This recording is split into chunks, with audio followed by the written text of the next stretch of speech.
Did you buy yourself a Hawkins 3-liter classic pressure cooker with all kinds of high hopes about what kind of great foods you were going to make in it, and then you just kind of didn't use it because you didn't really know how to use it? Today, I'm going to give you a simple tutorial on how to make sweet potatoes in your Hawkins 3-liter classic pressure cooker. This is a great tool in the kitchen, and it's often overlooked just because people don't really know how to use it, and the instructions that come with it are...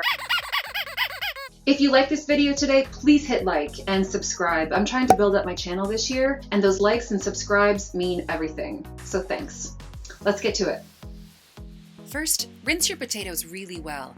Dirt can hide in the crevices, so you could even use a brush here if you have one. Next, randomly poke some holes in the skins with a fork. It helps them to release moisture and split more evenly. Okay, let's set up the pressure cooker. To get the lid off, squeeze the handles together. That will release the locking loop. The lid will now be loose. To get it out of the pot, rotate the lid handle 90 degrees away from you, then tilt the front edge up towards your face and lift it out. To get it back in, just reverse all that. Next, make sure that the air holes in both the pressure regulator or vent weight and the steam vent on the lid are free-flowing and clear of any food bits, hard water mineral deposits, or any other kind of blockage. Also check that the rubber sealing ring or gasket is in good shape, with no rips, dents, or shredding. Time to add water. When pressure cooking non-expanding foods like sweet potatoes, I use 2 cups or 16 ounces of water for every 20 minutes or less of cook time. You do not need to put a whole lot of water in this pot. If you're cooking for less than 20 minutes, and the recipe for sweet potatoes, I cook them for 10. I usually say add 1 cup of water for every 10 minutes that you're cooking, and then an extra half a cup of water for every additional 10 minutes, yada yada. If you're cooking for less than 20 minutes, just put 2 cups of water in the pot. 2 cups of water is fine, and it's not going to be a lot. It's only going to be about an inch or so in the bottom of the pot, and that's okay. Next, I like to use a steamer basket in my pot to hold my potatoes. Its legs are tall enough to sit just above the water line. Then, start loading up your potatoes. Grab your lid, and... You shouldn't try to fill your pot all the way up to the top with food. If you do, you'll quickly realize that you won't be able to get the lid back on. You have to leave about 3 inches in order that you can slide the lid in at that angle that you need, and then twist it to lock it in. With your lid securely attached, you're ready to move to the stove. Put your pot over a high heat, depending on your stove. Just make sure the flame is not licking up around the sides of the pot. It's time to bring our cooker up to full pressure. And a note on that.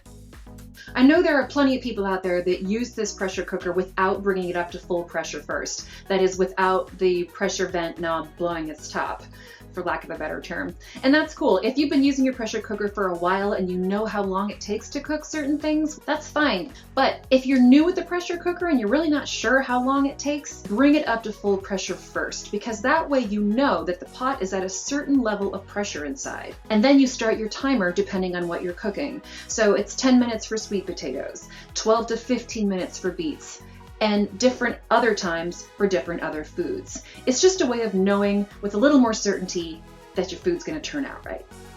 As pressure builds inside the pot, you'll start to hear and see steam hissing through the steam vent, and you'll see the vent weight start to dance around.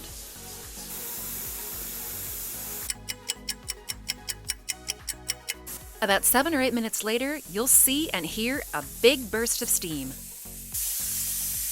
In other words, your pot will blow its top. It's reached full operating pressure, and it's time to turn down the heat and start your timer.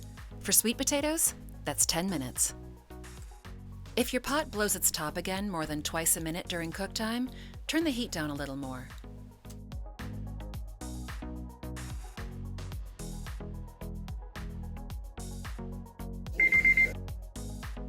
When cooking's done, release the pressure from the pot by inserting a butter knife through the loop on top of the vent weight and lifting it up.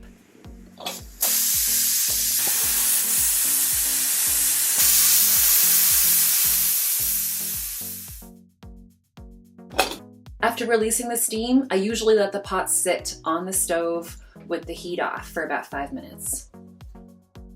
Now, just move your pot to a cool surface and carefully open it up.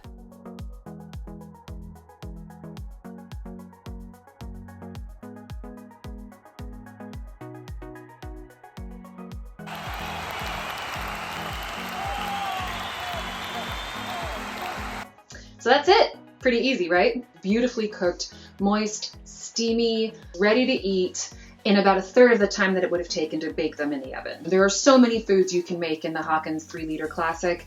I'm gonna keep making videos and show you more of them. So please hit subscribe so you'll know when I put my next one up. See you next time. Just pile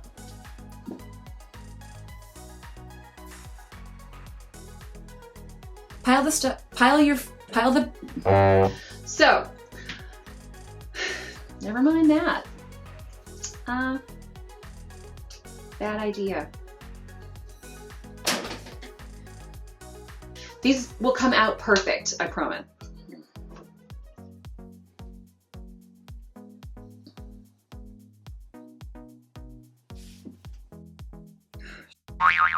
If you like my video, please like and subscribe down below. If you like my video today, please hit like and subscribe to my channel down below. Never mind, don't say down below. Oh, this thing is terrible.